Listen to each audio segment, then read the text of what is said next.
পরিস্থিতি আপনারা আমার পূর্ববর্তী বক্তাদের কাছ থেকে শুনেছেন।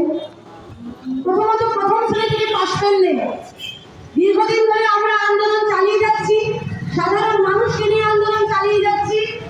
বাধ্য হয়ে সরকার প্রথম, পঞ্চম এবং অষ্টম শ্রেণীতে পাশ ফেল চালু করলো। কেন? প্রথম শ্রেণী থেকে পাশ ফেল প্রতিটি ক্লাসে প্রতিটি শ্রেণীতে পাশ ফেল চালু করা হলো না কেন? নীতি প্রণয়নকারীদের সন্তানরা কোন স্কুলে পড়ে? নীতি প্রণয়নকারীরা যে ইলেকশন দিয়ে বা ইলেকশনে অর্গানাইজ করে তারা সিংহাসনে আসে বা শাসনে আসে, তারা পয়সা যাদের কাছ থেকে পায় সেই মালিক শ্রেণীদের জন্য তারা বিভিন্ন জায়গায় পাবলিক স্কুলগুলো যাতে রমরমা করে তার জন্য আজকে পাশ ফেল চালু করছে না তারা। এবং এই পাশ ফেল চালু করছে না কেন? কারণ পাশ ফেল চালু করলে প্রাথমিক স্কুলগুলোর, সরকারি স্কুলগুলোর ডাক নাম ছড়িয়ে যাবে। পাশ ফেল চালু করলে বোঝা যাবে যে স্কুলগুলোর আজকে কি পরিস্থিতি। আপনারা যদি পরিসংখ্যান দেখেন, কোচবিহার জেলা থেকে শুরু করে গোটা রাজ্যের বেশিরভাগ স্কুলে 2 থেকে 3 জন করে শিক্ষক শিক্ষিকা স্কুল চালাচ্ছেন।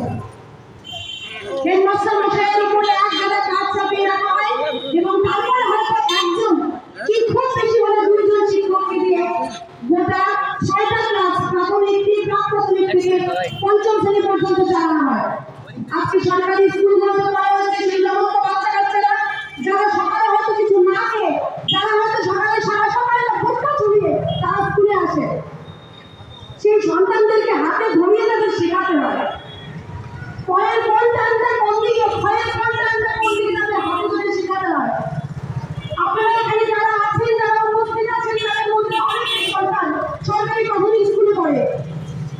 যে স্কুলে 2 জন শিক্ষককে 6টা ক্লাস করাতে হয়, আপনারা বিচার করুন সেখানে একজন সন্তান বা একজন শিক্ষার্থীকে কিভাবে একজন শিক্ষক গড়ে তুলবে।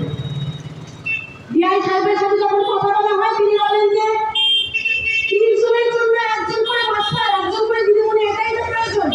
এটা হলেই তো হয়ে যায়, আপনারা করতে পারছেন না কেন? আমরা বলতে চাই ডিআই সাহেব প্রত্যেকটা স্কুলে যান, গিয়ে আমাদের একটু শেখান, আমাদের একটু প্রশিক্ষণ দিন তারা যে কেমন করে একজন শিক্ষক 3টা ক্লাস একসাথে করাতে পারে। 3 4 5 কেউ যদি একসাথে করায় প্রত্যেকটা সাবজেক্ট প্রত্যেকটা বিষয়ে করাতে পারবে।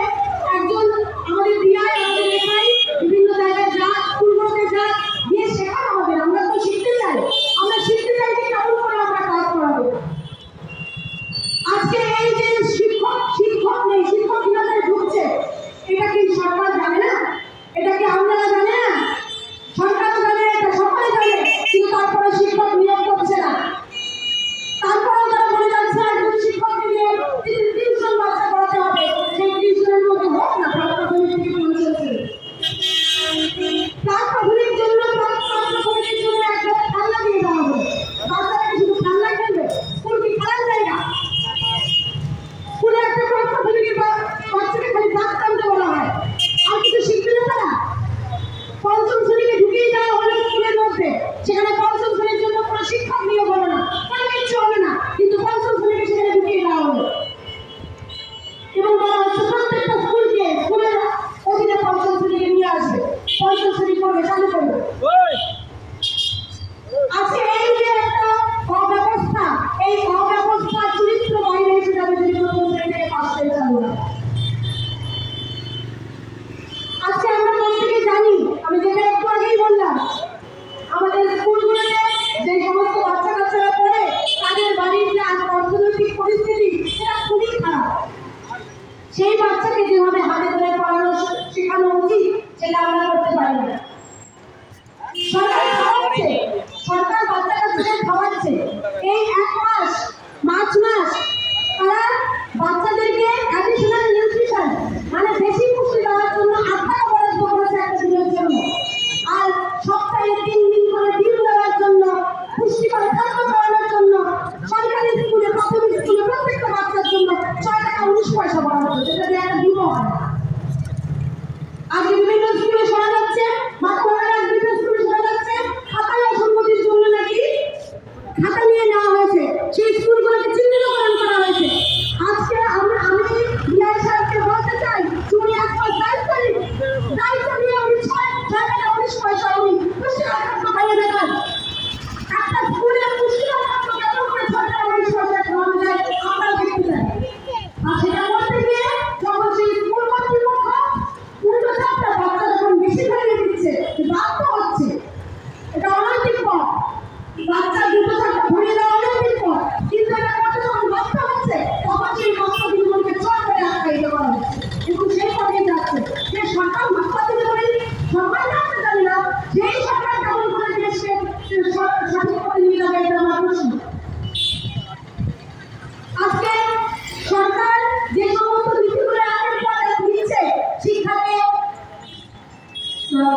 প্রসারিত করবার জন্য সেই সবগুলোই হচ্ছে শিক্ষা বিরোধী, সমস্তটাই হচ্ছে শিক্ষা বিরোধী।